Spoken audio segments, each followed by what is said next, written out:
ada sebuah kerajaan di Pulau Jawa. Kerajaan itu dipimpin oleh seorang raja yang bernama Prabu Tapa Agung.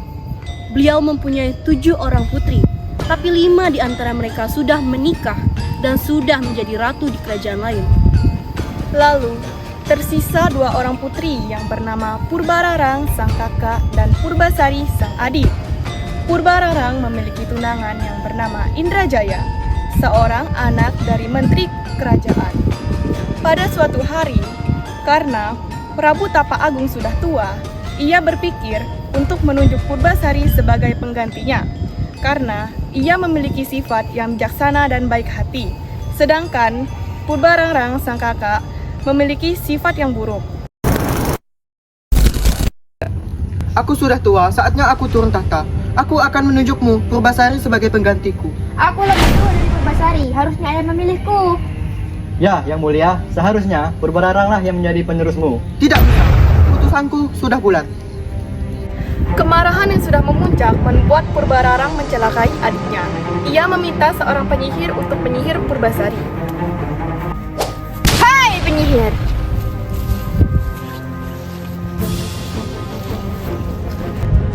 Bisakah kau menyihir Purbasari menjadi jelek?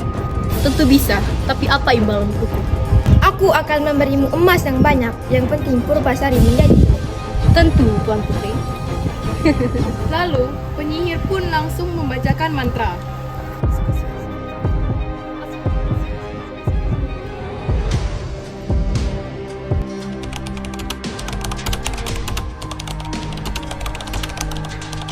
Keesokan paginya, Purbasari menjadi jelek dengan kulitnya yang berbintik-bintik hitam.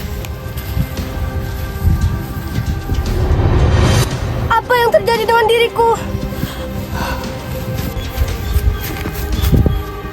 Orang terkutuk seperti dia tidak pantas menjadi seorang ratu. Betul putriku, pengawal, usir Purbasari dari istana. Ayah, jangan usir aku. Aku juga tidak tahu apa yang terjadi padaku. Jangan menangis putriku. Pengawal, seret dia. Baik, tuanku, akan saya laksanakan.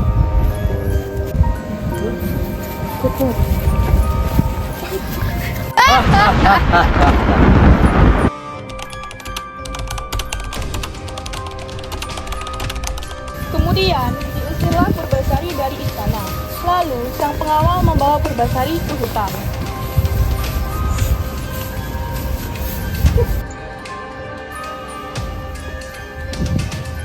Maafkan saya, Tuan Putri. Tidak apa-apa pengawal. Baiklah, sebagai permohonan maafku, saya akan membuatkan gubuk untuk tempat tinggal Tuan Putri.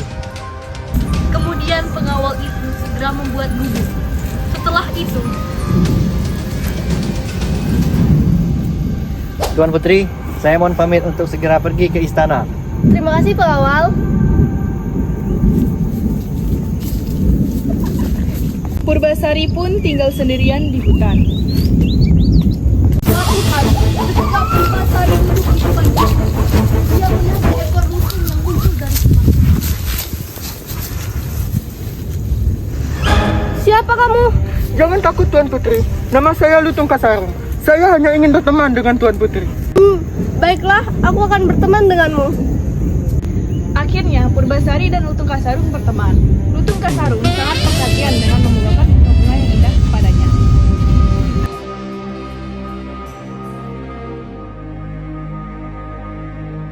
Pada suatu hari, Lutung mengajak Purbasari untuk pergi. Ia memberi Purbasari sebuah botol yang terdapat air ajaib. Lutung, kamu mau mengajakku kemana?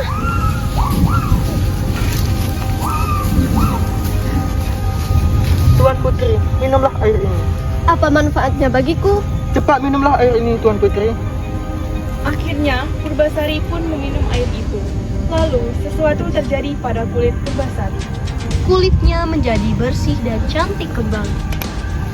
Wah, apa yang terjadi padaku? Aku kembali seperti semula. Terima kasih, Lutung. Iya Putri, sama-sama. Keesokan harinya, Putri Purbasari kembali ke istana. Hah? Putri Purbasari telah kembali. Putriku, kamu sudah kembali. Bagaimana bisa kamu kembali menjadi cantik? Ini semua berkat Lutung Kasarung. Ayah, izinkan kami membuat sebuah perlombaan. Yang menang menjadi penerusmu. Baiklah, ayah setuju. Lalu tibalah perlombaannya. Para rakyat menyaksikan perlombaan antar dua putri itu. Perlombaan pertama adalah memasak, dan perlombaan ini dimenangkan oleh Purbasari. Masakannya yang harum membuat rakyat yang menciumnya rasa ingin memakannya. Masakannya harum sekali. Benar, aku juga ingin memakannya.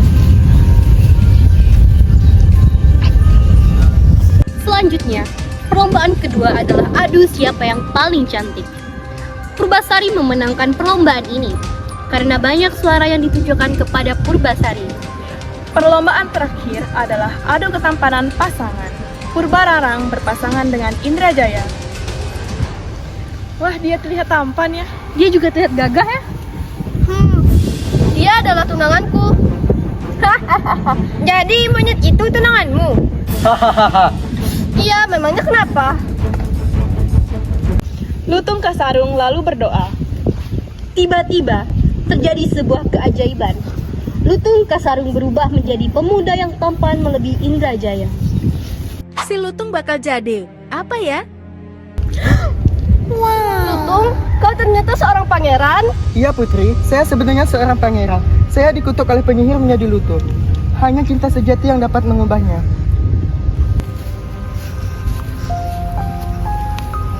Baiklah, aku mengakui kesalahanku. Aku benar-benar minta maaf, Purbasari. Tidak apa-apa Purbararang, aku sudah memaafkanmu.